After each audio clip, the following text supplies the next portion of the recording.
And if we think back to the lender for a second, we go, well, did they lose out? Did they win? What happened to them? In our opinion, they won because they were long ETH lizards. They liked the ETH lizards. They were going to be a holder over this time anyways. They weren't going to sell. Before DYVE, they would have been holding ETH lizard. It was worth 1 ETH. Now it's worth half an ETH. That's all they have. But now it was worth 1 ETH before. Okay, now it's worth half an ETH. But they were going to be holders anyways, and they got paid that 0.1 ETH. Welcome back to the channel, everyone. Today, I have a very, very special guest with me because what I've always wanted since first getting into the NFT space was obviously the ability to short sell NFTs, okay?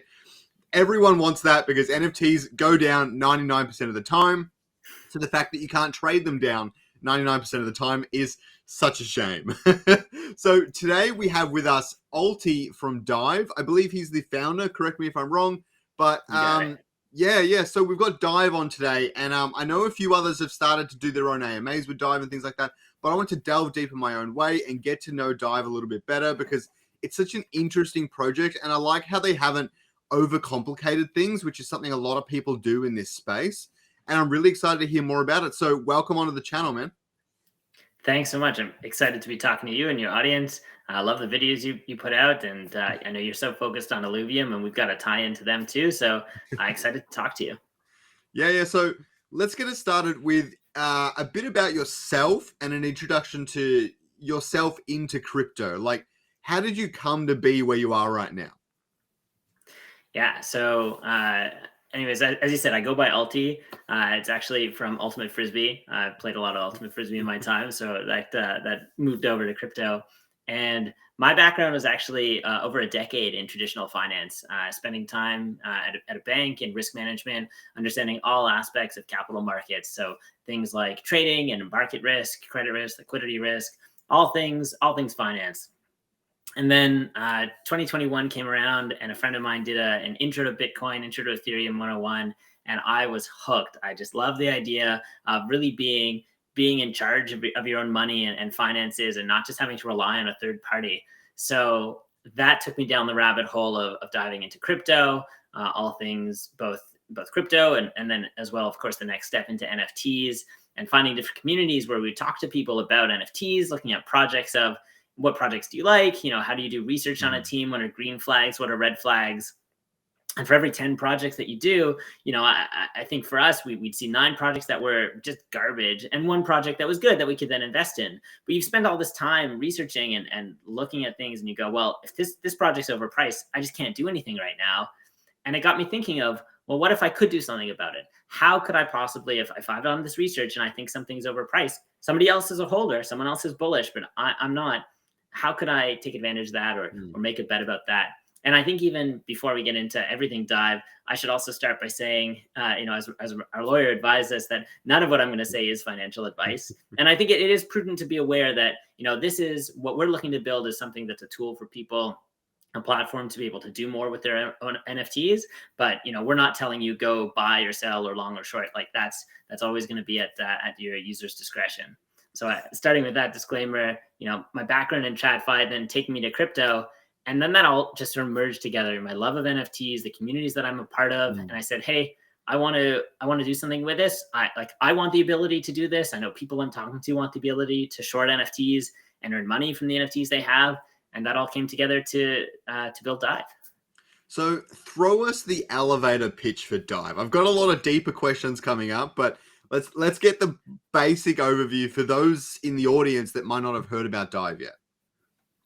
Yeah. So what DYVE is really a lending and borrowing platform for NFTs. And the thing that it lets you do that's really exciting is short sell NFTs. So when you right now are going to buy an NFT, if you think prices are going to go up, you try to buy low and sell high. But if you think prices are overvalued, how can you do anything about that? You actually need to sell high and later buy low. And what we do with lending and borrowing lets you do that. It lets people who own NFTs earn from their NFTs, and people who want to short sell be able to profit if collections drop down. So crazy. So I'm excited to get into the technicals of how we understand it and really the nitty gritty of it. So, but the first thing we need to ask, and this is usually a really important thing for me, but more in particular when it comes to GameFi, is what blockchains are you going to be starting on, if not all of them later down the track? So what is the plan with the different blockchains at the moment? Yeah, well, we look at it as where is the most volume right now? And the most volume for NFTs right now is Ethereum, no question. And I think other markets like Solana has a ton of transactions and I think a really vibrant NFT ecosystem. I think, as you said, we look long term as to where is the NFT action. We see Polygon really building the GameFi space, Immutable X obviously building the GameFi space, Avalanche having their own chains. I think we look across the board and think that what we're building is really helpful for all NFT ecosystems. But where our focus is for now is where people have NFTs. And a lot of that is the Ethereum market, where they're sitting holding PFPs in their wallet, holding NFTs that are access to utility and collections. And so we want to give people there the ability to do more with their NFTs. So we're planning to launch an Ethereum and then assess the market and see which other chains or ones that make sense for us to launch on. Would it be difficult to start to build out your platform for the other chains? Does it take a lot of extra legwork or not really? It's actually it's something both we have in mind, and I think is kind of built into the chains that are built off of the the Ethereum network. So you're using the same code when you talk EVM for Polygon, for Avalanche. You can take your Solidity code and what you've got on Ethereum, and then launch on those different platforms. So I think we have an idea already of where we want to go and where we want to launch. And we were also supported early on by Polygon, which was amazing, as we took our product to some hackathons and had some wins from there. So as we think through where's next to launch, I think we have some pretty clear indications both on who's been a supporter for us and where the volume is going. Okay. So there's two major sides of the equation here. There's the lending side and there's the borrowing side. And we're going to tackle them one by one to make sure that I have all the details, because your website actually does a really good job of oversimplifying kind of what the project is, but we need to really understand. You'll get it from the questions, trust me. So, how does it, in your own words, how does the lending side of the equation work as a grand overview? Yeah. So the thing the lender really has to just understand is they've only got to set a few simple things. They're going to set the fee, how much someone is going to pay them to lend their NFT. So that's great. They get to keep that.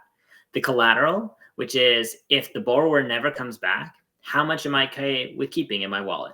So if you set it too low and somebody never comes back, then you're out that money. But if you set it at a high enough level, they never come back. You're like, okay, well, great. I got to keep this big amount. Great. And the third thing is, how long do I want to let the borrower borrow the NFT for? So your borrow period just says, okay, I'm going to let the borrower have 2 weeks to do whatever they want with it, or a week to do whatever they want with it. Or maybe it's a hype mint and there's crazy volatility and there's a release reveal coming up, and I only want them to have 6 hours, something like that. So you get to choose how long the borrower is going to be able to keep that NFT for. And the last thing you have to understand is that the borrower doesn't have to give you the same NFT back, but they can actually give you any NFT from the same collection. So if you own a cool cat, you're lending one cool cat out, you're going to get a different cool cat back. If you own something from Goblin Town, you're going to get a different Goblin Town back. So you have to expect from the start, you're probably not going to get the exact same one back, because that's more in line with a strict rental of give the same one back. But really, you're going to get a different one from the collection.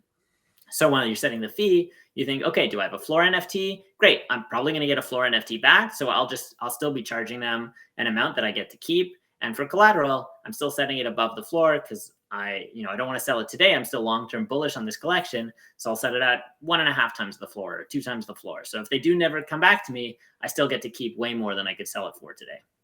So where does the collateral actually go? So say I had an ETH lizard that I wanted to lend out, and the floor is 1 ETH or whatever it might be, right? Yeah. And then I lend it out and I say I want 1.5 ETH as collateral, and I don't know what sort of fees you'd be expecting, but maybe 0.1 Ethereum to borrow it. I don't know. So in that example, what exactly would happen? Yeah, that's a great question. Actually, the numbers you use are really good ones, because if ETH lizards are at 1 ETH and you think, what do I want to charge someone to lend it?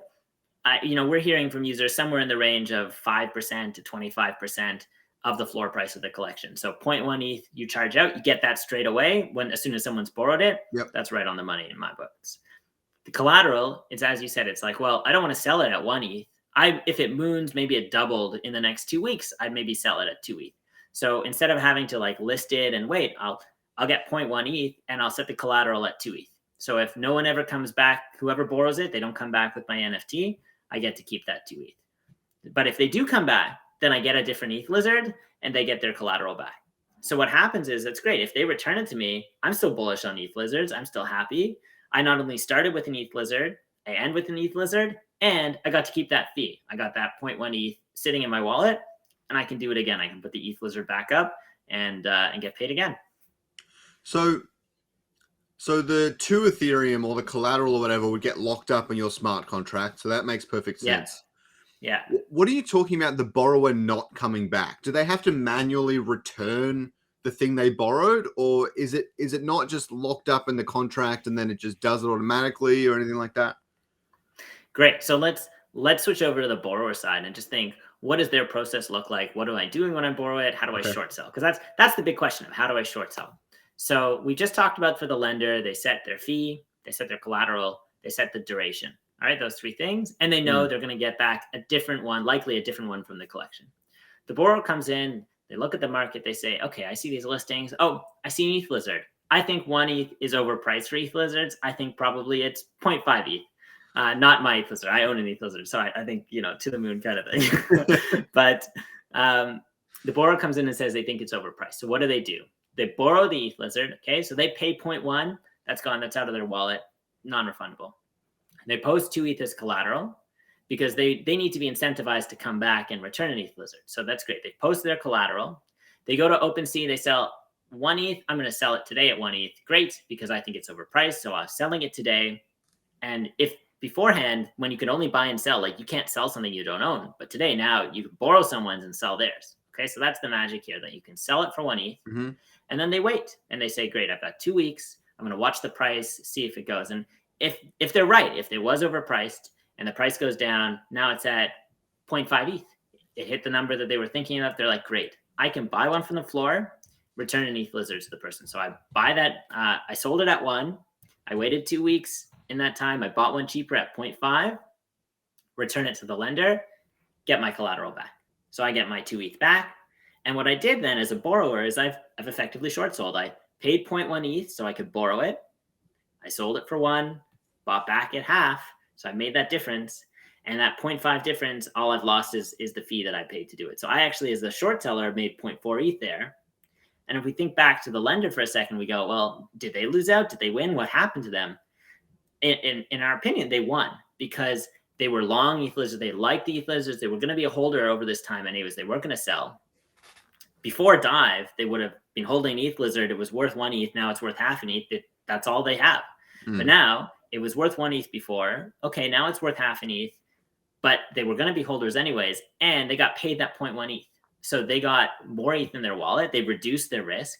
They can put it back out onto DYVE again. And maybe the price goes up and down and they wait a little bit and they set that price again. So lenders, they won because they were going to be holders anyways, but now they got paid for it. And borrowers, they had the opportunity to short sell. They thought that things were overpriced. And if they were right, then great. They've made money because they could borrow and short sell. And you asked like, why 2 ETH? Like, why is that necessary? Well, the borrower might say they might never come back, right? Maybe they lose their wallet, they do whatever. Like the lender has to be protected somehow, and that's going to be protected by a collateral that they're comfortable with, because again, they're long-term holders. And the borrowers, they need to be incentivized to come back, because if I borrow your lizard and sell it for 1 ETH, well, what if I never come back? I need to have that penalty there, that something incentivizing me to come back. And that also helps me as the borrower know what my risk is up front. I don't have to worry that there's going to be some funding rate that's changing. I don't have to worry that the floor price is going to change overnight and that's going to liquidate me automatically. I have a set amount that whatever in the future, in that 2 weeks, if I can buy it cheaper than 2 ETH, then I can still buy it cheaper and get my 2 ETH back from DYVE. So I'm trying to understand the user experience on the borrower side of things. So say 2 weeks passes. I'm assuming they get a bunch of emails saying your time's running out or whatever. And then they have to manually go and buy a new ETH lizard and return it and everything. What happens if the 2 weeks is up and they're away on holiday or on vacation or whatever? Is there a grace period at the least? Yeah, it's a good question. The way that our implementation is, especially to start, is that there is no grace period. Once you borrow the NFT, from that block, it's locked in. This is the time you have, because the lender has set, this is how much time you're allowed to have my ETH lizard for. It's for 2 weeks or for 3 days, because maybe there's an event coming up that they want to make sure their ETH lizard is back by this point. And so they need to have that control as to when it's going to come back. One additional feature that we're allowing the lenders to set is just an expiration date for their listing, where again, you're saying, I want my listing to be live for a week or for 3 hours or for a day, so that it's live for however long, just like it would be on OpenSea. And then as soon as it's borrowed, they have that full borrow period, maybe that 2-week borrow period. So the lender has that control to know however long the expiry is, plus their borrow period, lets them fix the latest it can be back in their wallet. But on the borrower side, there's no capability to extend it, because we don't want it to be, it's not really in control as to when it should be back in the lender's wallet. The lender has that discretion. So, just like you've talked about, I think email integration is something, it won't be on launch, but 100% the notifications and kind of integration of what people want to be notified for, we'll be looking to build that out. But for them, we really do want a simple experience. And it's funny, and trying to talk it out loud and make it up, and it being a little abstract, it's hard to see. But when we've opened up DYVE and you're able to come to our website and see it, I think we've done a good job of trying to keep the experience as simple as possible. Lenders have their wallet, they're listing their NFT. It gives them clear instructions, like you're going to get back any NFT. So there's no miscommunication there. We don't want miscommunication. We want it to be clear and simple for people. And then for the borrowers as well, it's like, if you don't return it by this time, you forfeited your collateral, or you come back. It's actually only a couple of clicks as you make your way all the way through, where you click to borrow, you understand, great, you click to borrow, and then when you're ready to come back, you go to your borrowing positions. You can see, here are all my open positions. Great, I click to close this, choose the NFT that I want to return it, and with that other click, you're done. You've returned another one back. So we're hoping that whole experience end to end is simplified. And as well, of course, we'll be putting some walkthrough tutorials so that because people are doing this for the first time. No one's ever been able to do this with their Ethereum NFTs. You haven't been able to short. So it's definitely understandable. It might sound confusing from the start. We hope with a few simple clicks and a little bit of guidance, that'll be easy to understand. Yeah, I think even the way you explain things, it's testament to someone that knows exactly what they're building, in that they're able to explain it as well, which is something, it's a very dead giveaway when they can't do that they don't really know what their project does, or their project's overcomplicated or whatever. But no, you've got it all under wraps. I can tell that this thing has been built already to a degree, and that you know it back to front. So I definitely think it's going to be easy to understand for users as well. So the next thing I wanted to talk about, I wanted to keep going on the lending side for a little bit longer, is, can you end that lease early? Is there any other that sort of stuff, or is it very much set in stone? Another great question. The lender has the ability, when they're setting the listing, as to how long they want the borrower to have it for, how long it can be listed for, just their listing be live. But once it's borrowed, they have no more ability to change it. Because at that point, again, it has to be fair for the borrower that they have this fixed risk that they paid for, right? They've paid the premium, they paid the fee up front that says, I'm going to pay you so that I can keep it for this amount of time. You can't have the ability to shorten that, because that's what I paid for. So to prevent any sort of gaming on either side and be fair to both parties, once you've borrowed it, not only can you not extend it, but also it can't be called back on you earlier. So the lenders, when they're putting their NFT up, they need to know as well, when I set the borrow duration, I can't call it back. It's going to be out. The borrower can choose any time in that period to return an NFT, or of course, if they don't, I keep their collateral. Do you have any plans to add some of those more complex features in the future? I like the idea of keeping it simple, but it might be useful.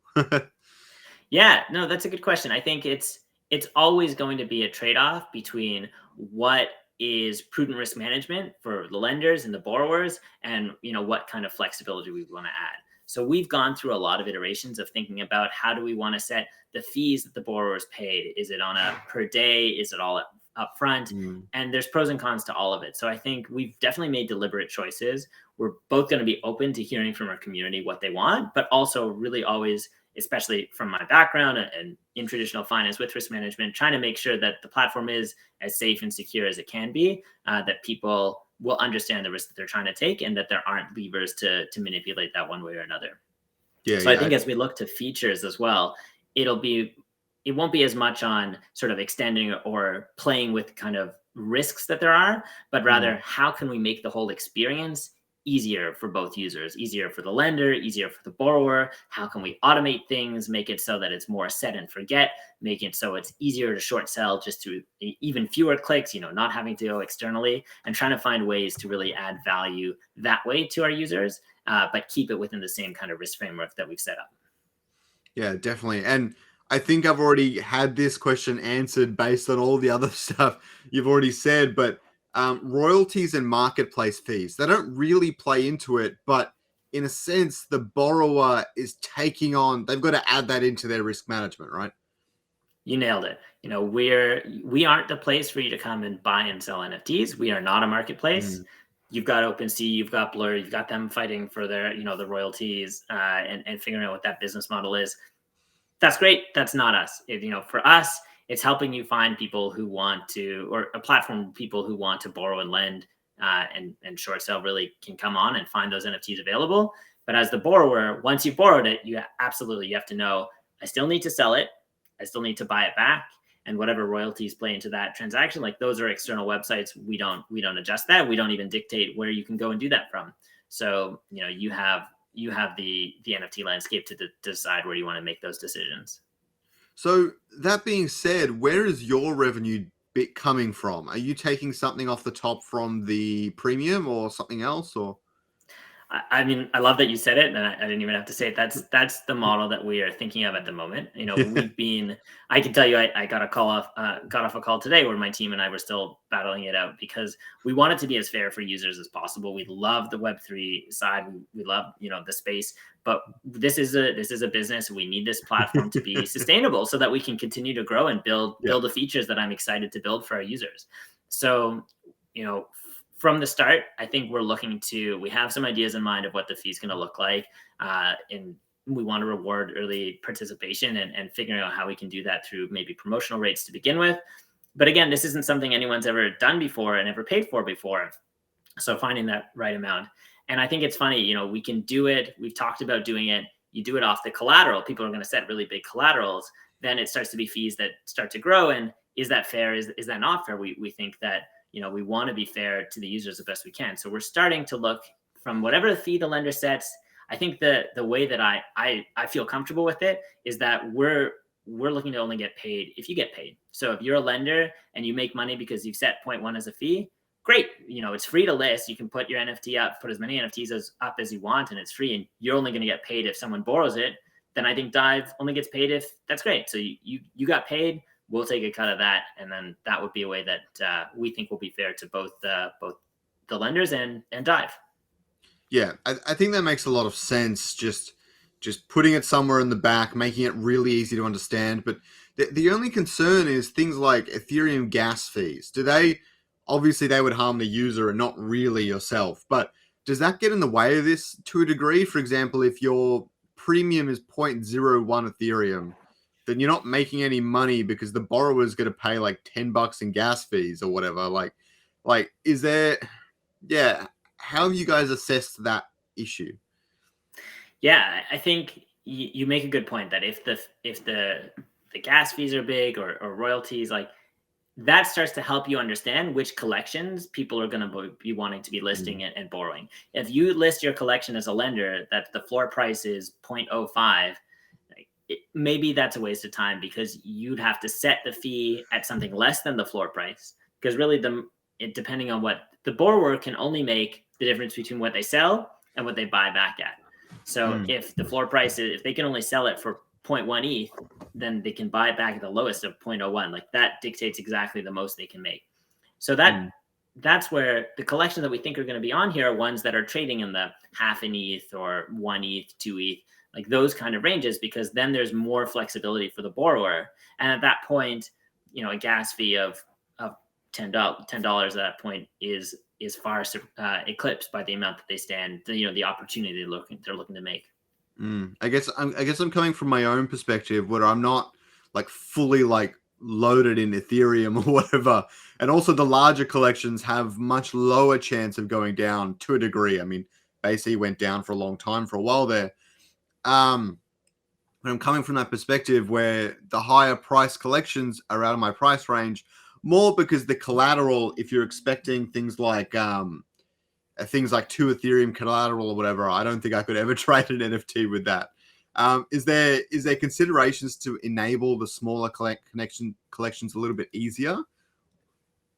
Yeah, I mean the platform isn't going to be gated, at least to start. Isn't going to be gated from which NFTs you can list. So for that, I'd say you have to decide if you're coming from the perspective as a borrower, someone who wants to short sell.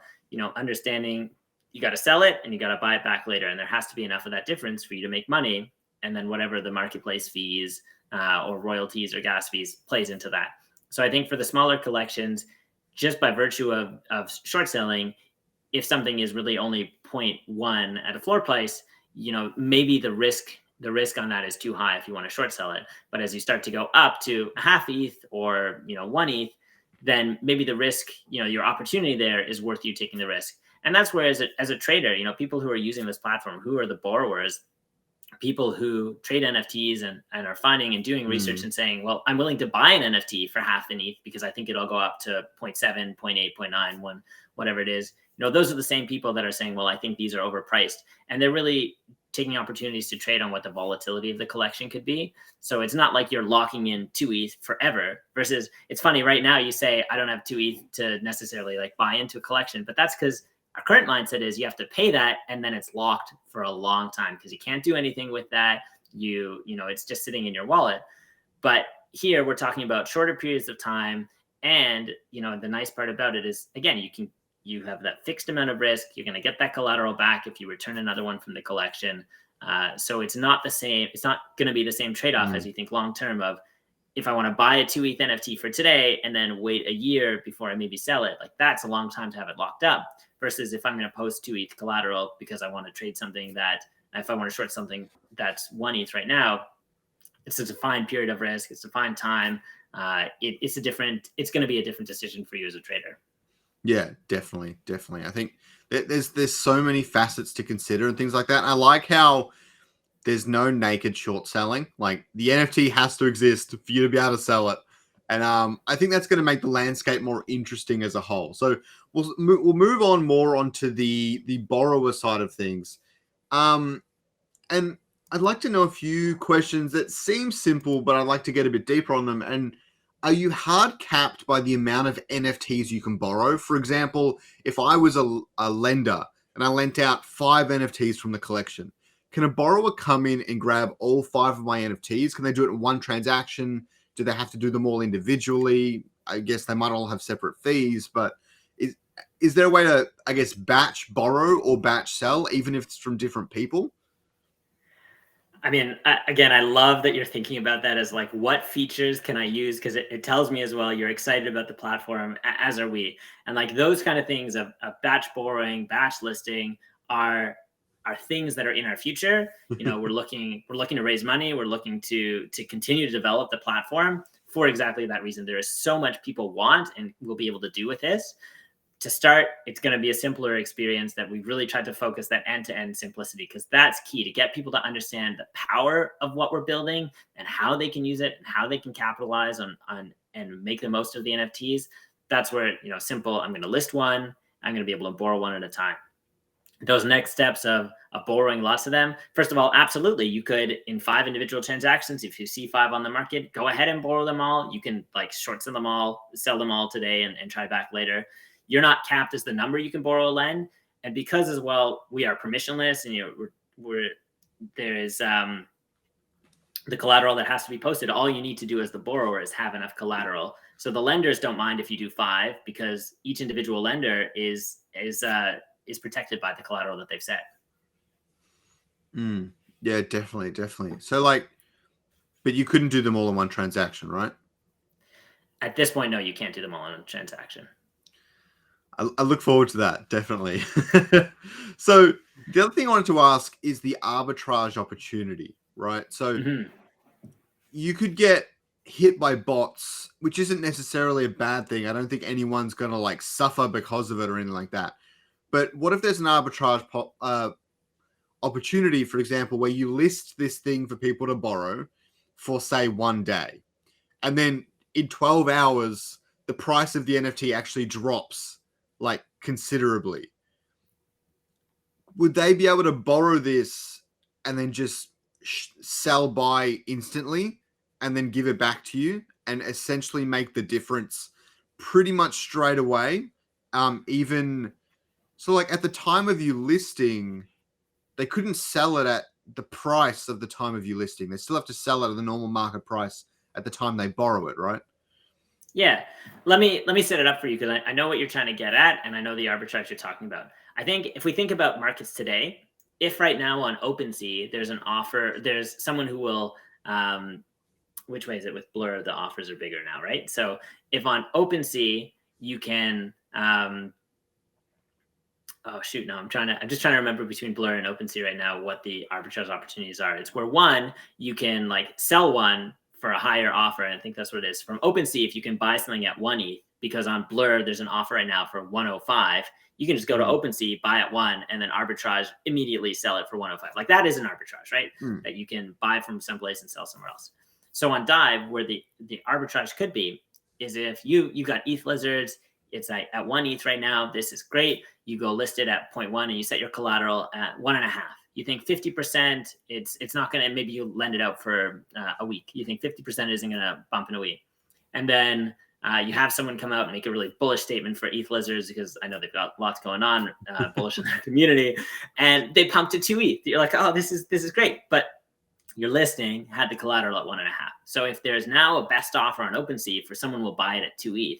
Actually, it just happened with On-Chain Monkey, where they talked about taking their all their ETH NFTs, and you had your BTC NFT be tied to it and minted for it. So they pumped twice by 2 times their collection. So if you have a pump like that, but your collateral is set below the floor, then the person's going to come in and say, great, I'm going to borrow your NFT, pay you your fee of 0.1, post collateral of 1.5, go to OpenSea and sell it at 2 ETH because it just pumped from 1 to 2, and walk away, because they don't need to come back and take their collateral back. They sold it at 2 ETH. They lost their 1.5 ETH in collateral to you. So the arbitrage is if you made a listing, you've got your collateral that, again, as a lender, you're happy to sell if it hits this price, or you have to, effectively sell if it hits this price. The collection goes way above that. If you don't take that listing down, someone can take advantage of that kind of pricing arbitrage. And that's where it's totally the same thing as if you have something listed on OpenSea right now. And if you listed your lizard at 1.5 ETH, if it pumps, your lizard gets swept up in that, if you haven't decided you want to adjust the pricing. So in the same way, I don't think people coming to DYVE, this will be their first foray into NFTs. I think the people who are participating in DYVE as a lender or as a borrower are people who have bought an NFT before or traded an NFT. And so they understand that if you're going to list an NFT, it can sell, right? And for us, if you can list an NFT, it can be borrowed, or you can go in and you can edit the listing, either take it down or set shorter time expiries that, you're not exposed that the listing's going to be out there for 3 months. If you don't want it to be, you can have it be listed for a week or for 2 weeks. And, you're monitoring the price action if you want to in that time, and then go in and readjust the collateral. Yeah, crazy. You figured out what I was trying to say. And yeah, it's the other way around. It's where your collateral sits and things like that. And if things move, yeah, that's kind of terrifying in a sense. Like you're missing out on so much gains, but that's part of the risk. That's part of the platform. Yeah, I think that's a really interesting opportunity. And I like to see if people manage to find that, but then you have the problem that there might be bots already searching for it, and then they'll be able to pick it up before any human, obviously. Yeah, and I think, you say it as terrifying. I just would reframe it in that if you're listing something on OpenSea for a value, right? Yeah. And it can get swept up. Like, is that terrifying? No, you've just sold it for more than you could have sold it when you listed it. And the same for us. We're giving the power to the lenders to decide what's the collateral that they want, because they know that they might end up with that collateral instead of an NFT. And so, it's then effectively they've had that amount that is in their wallet that it's kind of similar to if they've sold for that. So it's really, they're getting more by getting the collateral back. They're getting more than what they would have got if they sold the NFT instead of listing it on DYVE.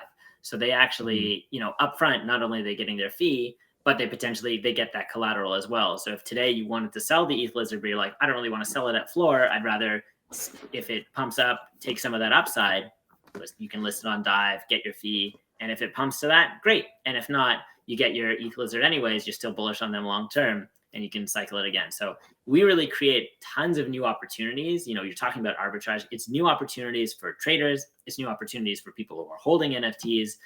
It's better for price discovery for the market, and potentially has people not buying a Goblin Town at 10 ETH and then having it be worth way less, months later.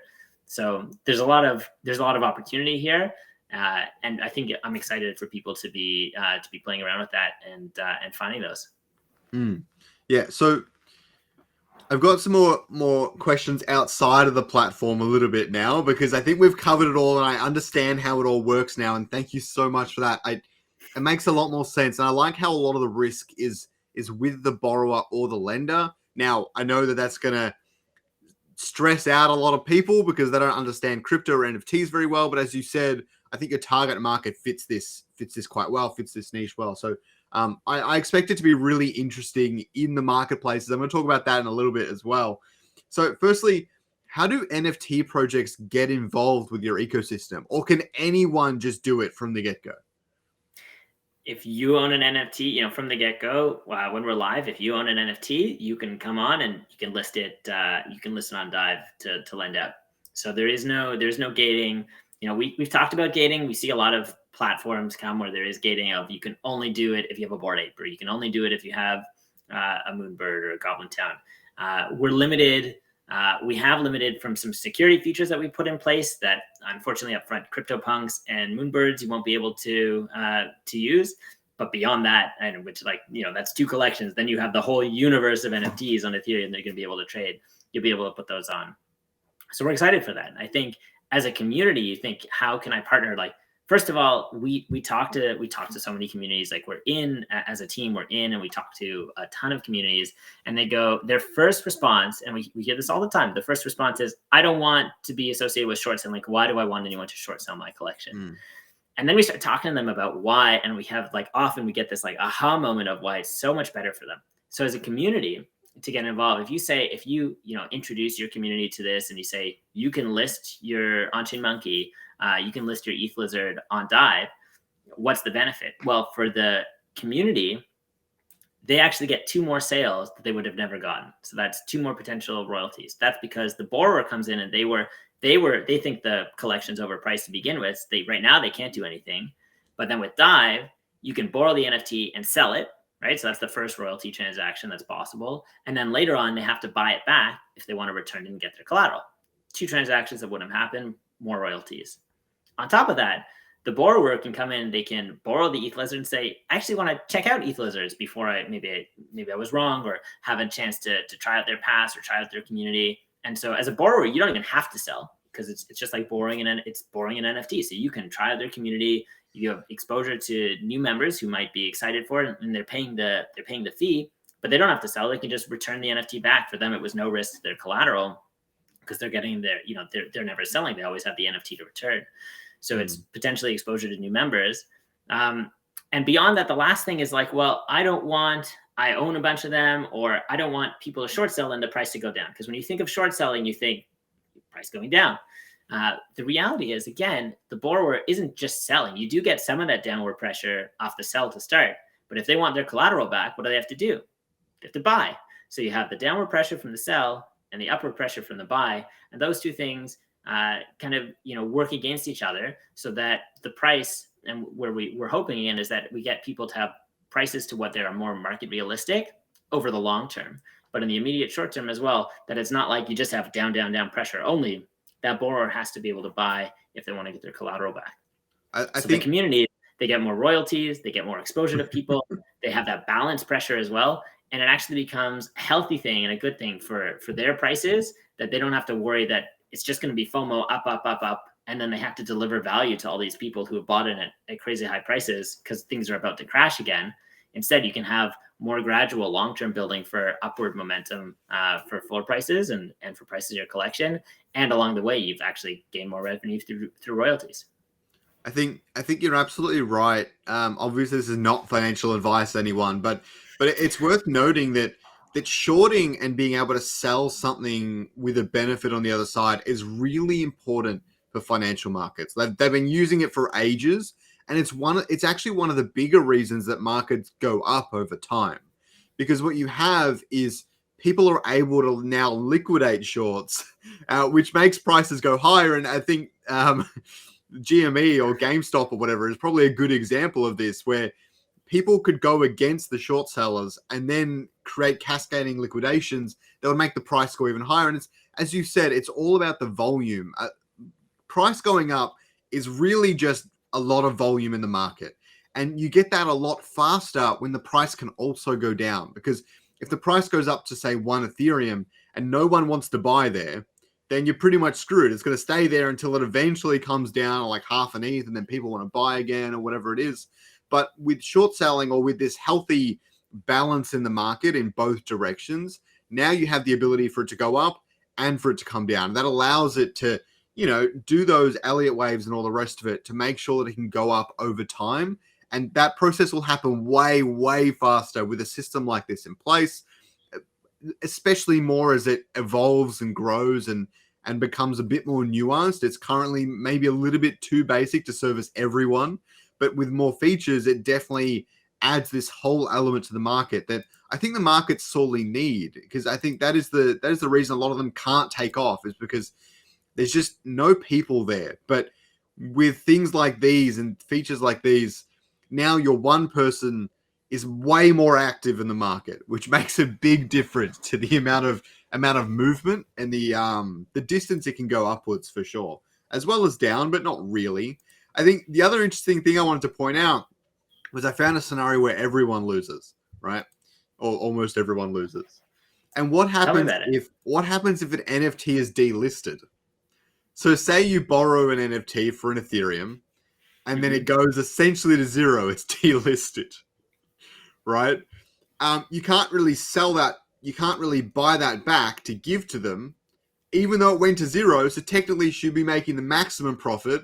And now you're going to lose your collateral because you can't give them back the NFT. I love that you're thinking through different scenarios. So let me address that first. If it's delisted, you're talking about generally off OpenSea.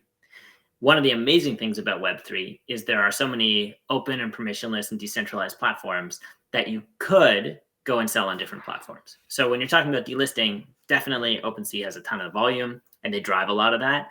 But it doesn't mean that it'll never be able to be traded. It just won't be able to be traded there. So you have things like SudoSwap or NFTX, or where people can get pools. And if you're holding something that's a rug and someone's like, well, I'll come and pay you for that, wouldn't you take that? You maybe go to a different platform, again, a reputable one. I'm not saying go and do OTC trading like that. Being brand new, you really have to be careful for scams and things like that.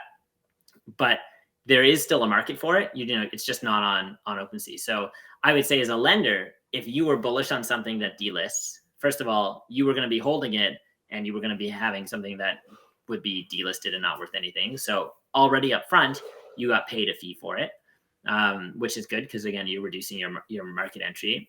On the borrower side, again, it'll be about finding things where there is liquidity, because you don't want to sell, you don't want to be shorting something where there's like zero liquidity, or maybe 100 NFTs or 10 NFTs and one person owns all of them. You have to be very careful about that.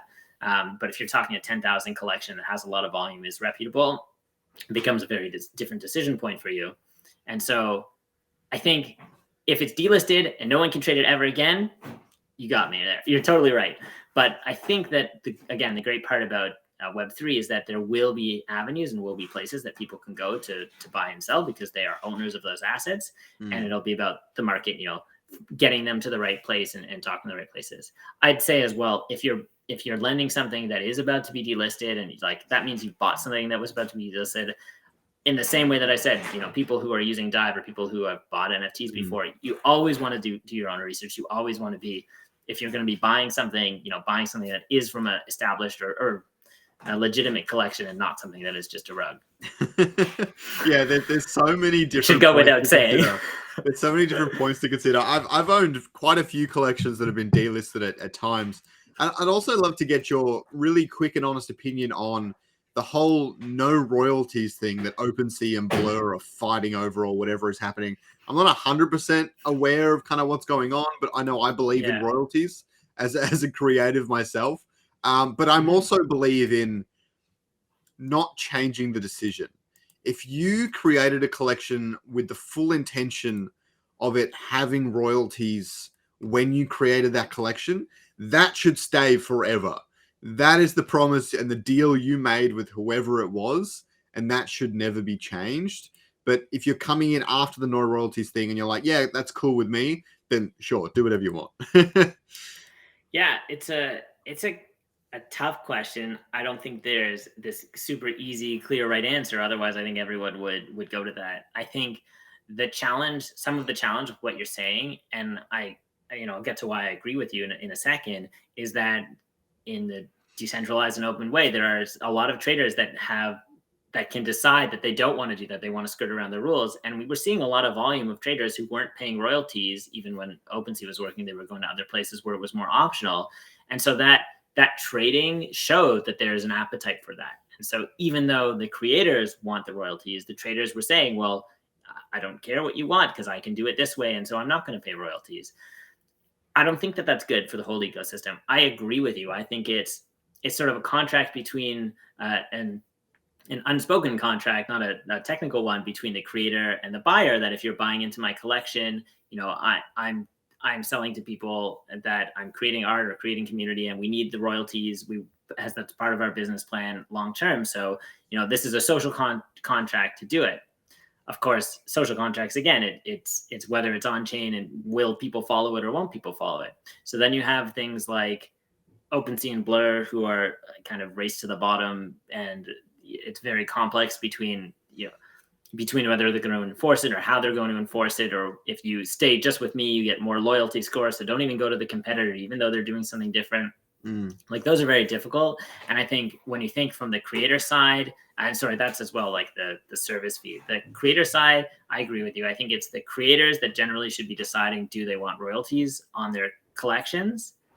And then either figuring out the way that they implement it so that it stays like that, or you have things like Gabe from Digidaidaku, they put out a whole new construct that people can use to help incentivize the community members, the people that are trading, if they use their tools, that you sort of give benefits to people who are paying royalties, and like that sort of thing.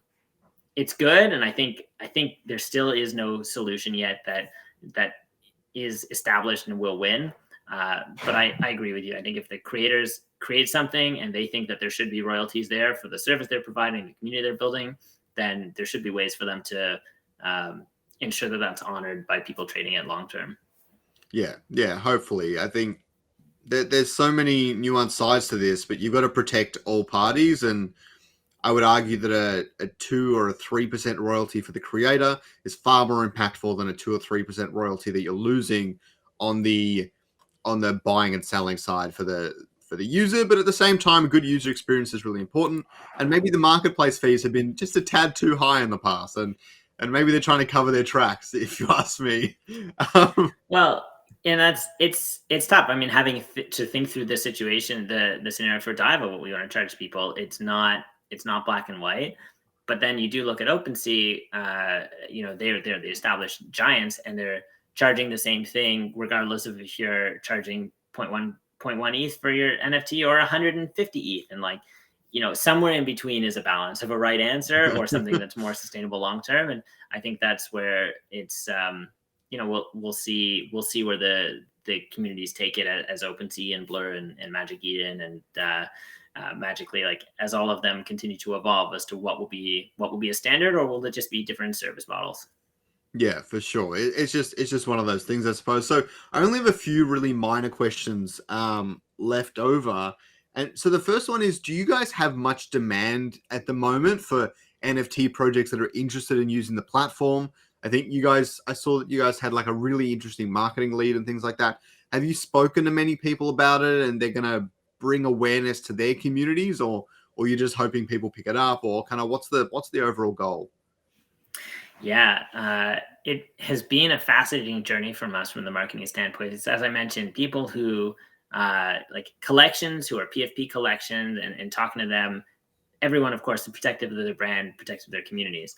Then you talk to trading communities and you explain to them what we're doing, explain to them the opportunities. And like, even before you can get your sentence out, they're like, oh, like, I love this idea. And what about this use case? And what about this arbitrage? And like, what if we used it like this? And they can't get their hands like, and when launched, we hear it so much of like, can we use it? Is it live? And, to that, I say it's been important for us to encourage them to be patient because we want it to be secure. We want it to be safe and simple and have the right user experience. And we're so excited that we're getting to the point where that's, where we be able to give them the answer and say, yes, let's get your community in. Yeah, for sure. So depending on which community you're talking to, there's more or less excitement for it. But I think, again, it's the like individual creators who just have their PFP, they're focused on one thing. There's a little bit less understanding until you really get into it as to what the benefits are for their communities. Then you talk about the alpha groups or trading groups that are so excited because they can see not only for their communities and their pass holders or their NFT holders, but also that the people in their communities have so much more opportunity to do way more with what they own already. It's this like, it's a whole new paradigm of going from I can only buy and sell to I have this opportunity to profit the other way.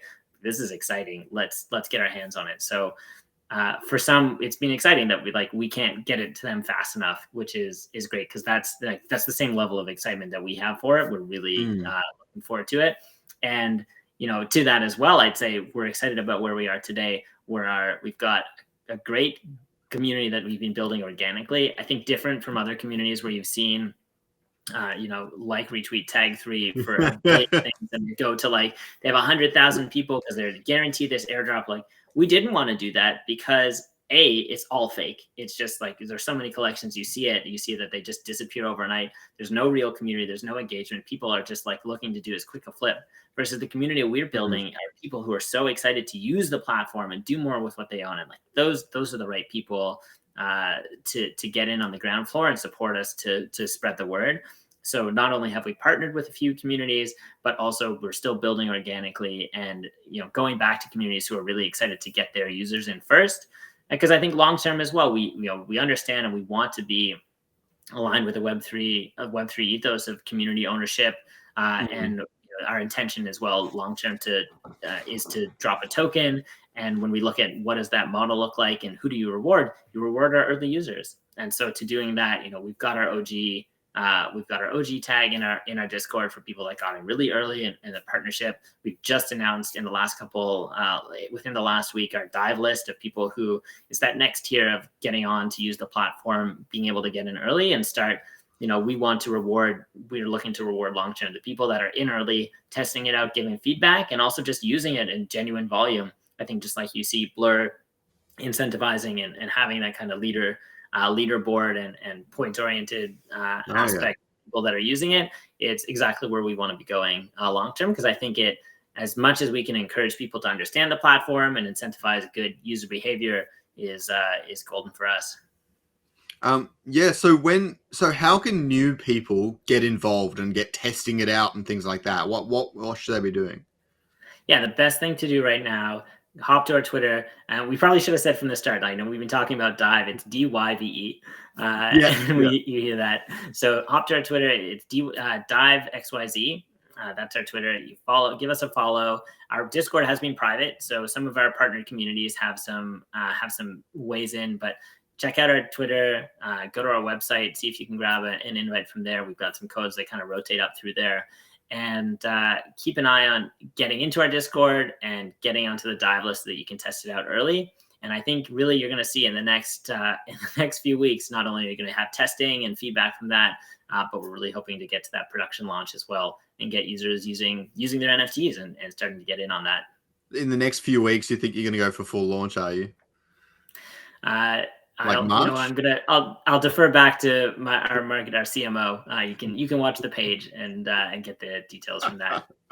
That'd be pretty exciting if you guys manage Q1 or even April would be pretty awesome. But yeah, I'm excited to get involved and collect some premiums I have 1 billion NFTs. I don't even know what I have anymore.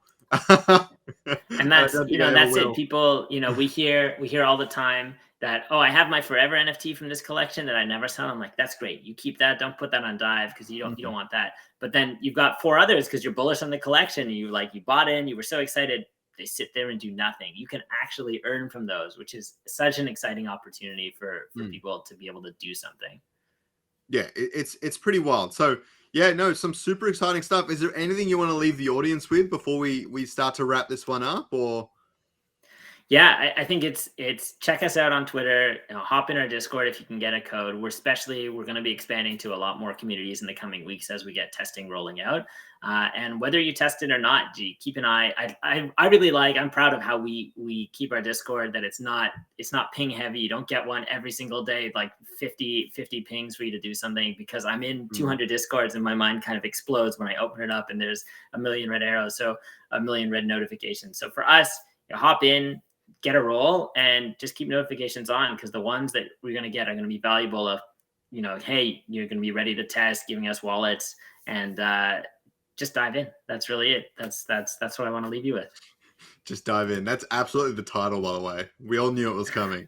All right. All right. Have a good one, man. I really appreciate you hanging out with us, and yeah, just giving all this information to my community. I think this project's gonna be really interesting. It's not for everyone, and please always do your own research, but it's definitely something you want to have on your radar.